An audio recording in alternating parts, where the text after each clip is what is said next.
चलो तो दोस्तों, कहानी का अगला पार्ट शुरू करते हैं। अपने घर वालों की मेरे बारे में ऐसी बातें सुनकर मेरे शौहर को बहुत गुस्सा आया। यूं भी वो जानती थी कि मैंने तो उनसे कभी कोई शिकायत नहीं की थी, कभी उनसे किसी बात का गला नहीं किया था। ये सब कुछ वो अपनी आंखों से देखती थी और उन्हें अच्छा नहीं लगता था कि मैं भाग भाग कर उनके घर के अफराद के काम करूं। वो मुझसे बहुत मोहब्बत करते थे, मेरे साथ अपनी पसंद की शादी की थी और उनको मेरा यूं दूसरों के लिए बलकान होना अच्छा नहीं लग रहा था। मुझे उनसे सिर्फ एक ही बात का इख्तिलाफ था कि वो मेरी ज़ाती बातें अपनी दोस्तों को बताती थी, मगर मैं ये सोचती कि वक्त गुजरने के साथ साथ सब ठीक हो जाएगा।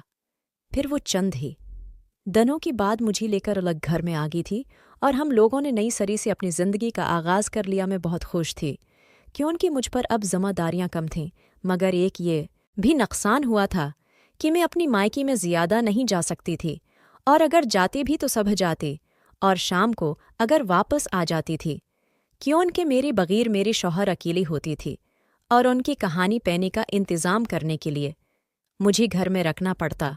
और अब जब हम दोनों अकेली थी, अक्सर रात को उनके दोस्त भी घर में आती और मेरे शौहर का ये उसरार होता कि मैं अच्छे से कपड़े पहनकर तैयार हो जाऊं। एक दिन जब मेरे शौहर घर आई तो मैंने उनकी पसंद की कपड़ी पहनी थी।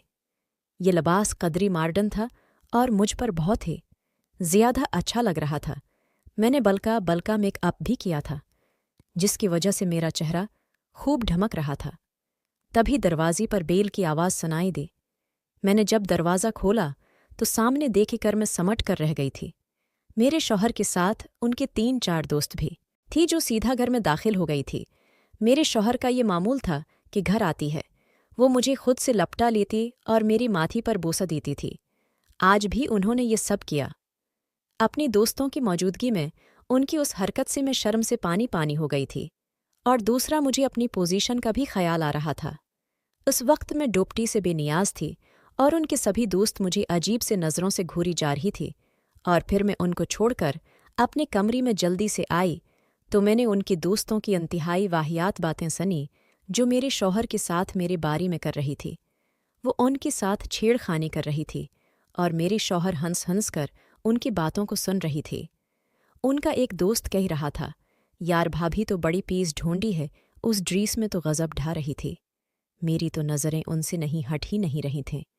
प्यारी दोस्तों, अगर आपको ये कहानी अच्छी लग रही है तो मेरी उस वीडियो पे कमेंट्स ज़रूर करें कि मैं अगला पार्ट भी बनाकर लगाऊं आप लोगों के लिए।